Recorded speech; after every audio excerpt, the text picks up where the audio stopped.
Tapi dalam hati kita, itu terasa nyata. Kita semua punya seseorang yang kita pedulikan, yang kita ingin selalu jaga, meskipun jarak dan waktu memisahkan. Bahwa sains bisa memberikan kita jawaban, tapi tidak semua pertanyaan punya jawaban yang mutlak. Dan yang pasti, kadang di balik segala misteri alam semesta, ada hal-hal sederhana yang tetap paling penting. Hubungan kita dengan orang-orang yang kita cintai. Itu bukan hantu, tapi sains, rahasia dimensi lain di Interstellar. Waktu, dimensi, dan takdir. Apa yang kita salah pahami dari Interstellar? Di balik hantu di Interstellar, fenomena fisika yang mengubah segalanya. Mengungkap misteri hantu di Interstellar, dimensi kelima bukan fiksi. Apa yang kita lewatkan dari Interstellar, bukan hantu tapi sesuatu yang lebih besar. Di film ini, sebuah wormhole memungkinkan perjalanan antar galaksi dengan cepat. Wormhole adalah hipotesis dalam fisika yang memprediksi adanya lorong-lorong yang menghubungkan dua titik ruang waktu yang jauh. Jadi, kalian masih ingat kan? Di video sebelumnya kita udah ngomongin soal wormhole, waktu yang relatif, dan betapa gila dan kerennya ide di balik perjalanan antar bintang di Interstellar. Tapi sekarang kita bakal melangkah lebih jauh.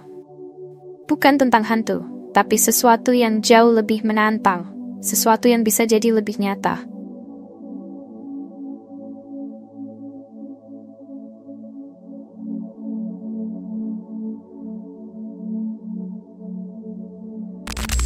Ingat bagian ini? Saat Cooper tersedot ke dalam ruang yang tak pernah bisa dibayangkan oleh akal manusia, kita dihadapkan pada pertanyaan mendasar tentang alam semesta ini.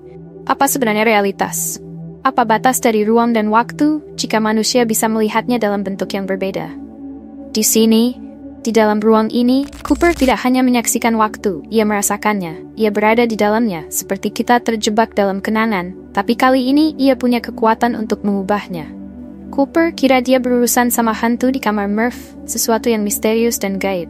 Tapi Interstellar membawa kita ke satu perspektif yang sangat beda. Hantu itu bukan roh, bukan juga entitas mistis. Itu adalah sains, teknologi, dan komunikasi lintas dimensi.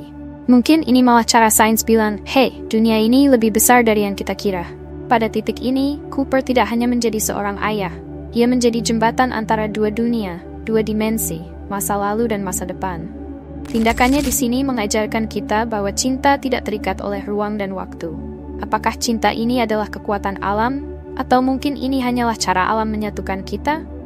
Cooper tidak tahu jawabannya, tapi yang jelas, setiap gerakan tangannya adalah harapan. Harapan bahwa ia bisa menembus batas fisika, menembus batas perpisahan yang pernah ia alami. Ini pula yang pernah kita alami dan pernah kita rasakan. Di dunia kita cuma bisa merasakan 3 dimensi ruang dan 1 dimensi waktu. Tapi gimana kalau ternyata ada lebih dari itu? Interstellar menghadirkan konsep 5 dimensi, di mana waktu bukan lagi sebuah aliran linear yang cuma bisa kita lewati satu arah. Kita bisa menyentuhnya, mengubahnya, kayak ngebalik halaman buku. Di sini, Cooper enggak lagi sekadar seorang ayah yang hilang di luar angkasa. Dia jadi sesuatu yang lebih besar, bagian dari mekanisme alam semesta yang lebih rumit.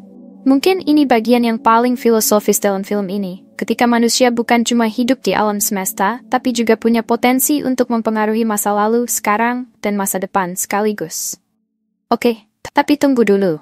Kalau kita balik ke kenyataan, secara sains, ide bahwa manusia bisa berinteraksi langsung dengan masa lalu itu, ya, cukup diperdebatkan. Menurut teori relativitas umum Einstein, perjalanan waktu ke masa depan itu mungkin, asalkan kamu bisa mendekati kecepatan cahaya. Tapi ke masa lalu, di sini sains berhenti dan kita cuma bisa berspekulasi. Cooper terbangun di sebuah dunia yang tak lagi ia kenali, di antara bintang-bintang yang tidak lagi bermakna seperti dulu. Semua yang ia perjuangkan selama ini telah berlalu. Ia menang, tapi apa yang ia menangkan? Saat orang-orang di sekelilingnya tampak asing, dunia ini begitu jauh, bahkan dari kenangan terakhirnya. Ada harga yang harus dibayar untuk perjalanan ini, sebuah kebersamaan yang tak akan pernah ia dapatkan kembali.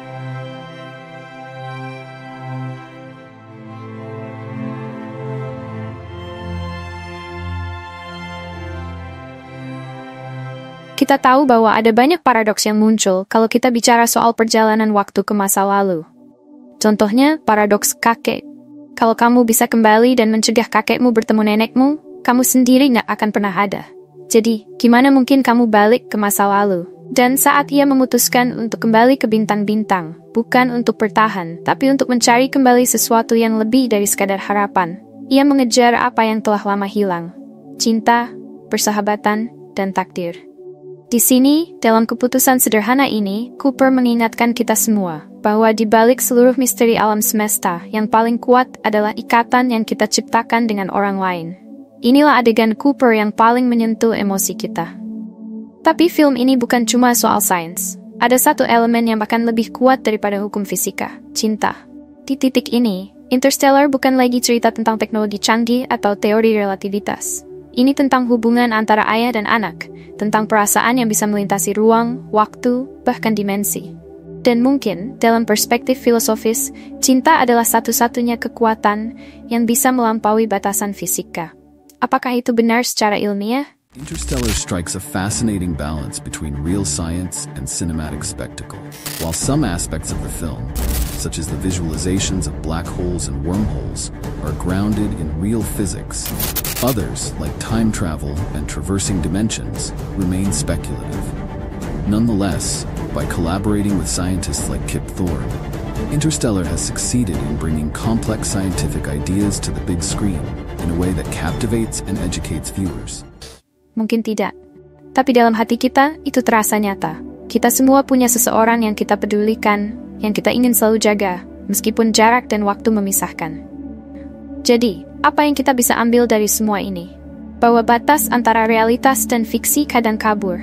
Bahwa sains bisa memberikan kita jawaban, tapi tidak semua pertanyaan punya jawaban yang mutlak. Dan yang pasti, kadang di balik segala misteri alam semesta, ada hal-hal sederhana yang tetap paling penting. Hubungan kita dengan orang-orang yang kita cintai. Jadi, di akhir cerita ini, kita kembali ke satu pertanyaan. Kalau bukan hantu, lalu apa? Mungkin jawabannya adalah kita sendiri, yang selalu mencari cara untuk terhubung, meskipun kita terpisah oleh waktu dan ruang. Itu bukan hantu, tapi sains, rahasia dimensi lain di Interstellar. Waktu, dimensi, dan takdir. Apa yang kita salah pahami dari Interstellar? Di balik hantu di Interstellar, fenomena fisika yang mengubah segalanya. Mengungkap misteri hantu di Interstellar, dimensi kelima bukan fiksi. Apa yang kita lewatkan dari Interstellar, bukan hantu tapi sesuatu yang lebih besar. Video ini adalah lanjutan dari pembahasan mendalam tentang Interstellar, mengeksplorasi konsep dimensi kelima, relativitas waktu, dan fenomena di luar pemahaman kita. Temukan penjelasan sains di balik misteri hantu dalam film, serta hubungan emosional dan filosofis yang dibangun melalui narasi dramatis dan penuh refleksi. Apakah yang kita pahami tentang waktu dan ruang sudah benar, atau ada sesuatu yang lebih besar yang menunggu untuk ditemukan?